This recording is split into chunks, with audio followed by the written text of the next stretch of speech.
Hi hello welcome to Blasters arena. Kerala Blasters ഈ സീസണിൽ വളരെ മോശം പ്രകടനമാണ് നടത്തിക്കൊണ്ടിരിക്കുന്നത്. 13 മത്സരങ്ങൾ കളിച്ചിട്ട് കേവലം 4 മത്സരങ്ങളിൽ മാത്രമാണ് വിജയിക്കാൻ കഴിഞ്ഞിട്ടുള്ളത്.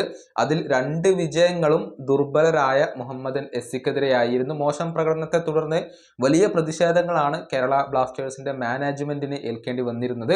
എന്നാൽ ഇതിൽ നിന്നും മുഖം രക്ഷിക്കാൻ വേണ്ടി അവർ മുഖ്യ പരിശീലകനായ മിഖേൽ സ്റ്റാറയെ പുറത്താക്കുകയും ചെയ്തിരുന്നു. പക്ഷേ ഇതൊന്നും ആരാധകരുടെ പ്രതിഷേധം ശമിപ്പിക്കാൻ കാരണമായിട്ടില്ല.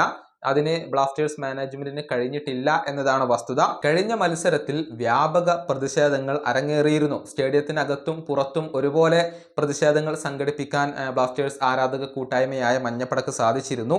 ഒരു വിജയം കൊണ്ട് ഈ പ്രതിഷേധങ്ങളിൽ നിന്നും തങ്ങളെ പിന്തിരിപ്പിക്കാൻ സാധിക്കില്ല എന്നുള്ള നിലപാട് മഞ്ഞപ്പട നേരത്തെ വ്യക്തമാക്കുകയും ചെയ്തിരുന്നു. ഇപ്പോൾ സോഷ്യൽ മീഡിയയിൽ ബ്ലാസ്റ്റേഴ്സ് ആരാധകർ ഒരു ക്യാമ്പയിൻ ആരംഭിച്ചിട്ടുണ്ട്. എക്സിൽ ഒരു ഹാഷ്ടാഗ് ക്യാമ്പയിനാണ് ഇവർ തുടക്കം കുറിച്ചിട്ടുള്ളത്. Hashtag united for better Blasters എന്ന ഒരു ക്യാമ്പയിനാണ് ഇപ്പോൾ തുടക്കം കുറിച്ചിട്ടുള്ളത്. അത് ഉടൻ തന്നെ ട്രെൻഡിംഗ് ആയി മാറുകയും ചെയ്തിട്ടുണ്ട്. നല്ല ബ്ലാസ്റ്റേഴ്സിന് വേണ്ടി ഒരുമിച്ച് നിൽക്കാം എന്നാണ് ഇതിലൂടെ കേരള ബ്ലാസ്റ്റേഴ്സിന്റെ ആരാധകർ ആഹ്വാനം ചെയ്യുന്നത്. ഒരുപാട് ആരാധകർ എക്സിൽ ഇതിന്റെ ഭാഗമായിട്ടുണ്ട്. വരും ദിവസങ്ങളിൽ ഈ ഒരു ക്യാമ്പയിൻ ശക്തിപ്പെടുത്താൻ തന്നെയാണ് ഇപ്പോൾ കേരള ബ്ലാസ്റ്റേഴ്സിന്റെ ആരാധകർ തീരുമാനിച്ചിട്ടുള്ളത്. ടീമിന്റെ ശക്തി വർദ്ധിപ്പിക്കുക എന്ന ഒരു ആവശ്യമാണ് പ്രധാനമായും ആരാധകർ മുന്നോട്ട് വെക്കുന്നത്.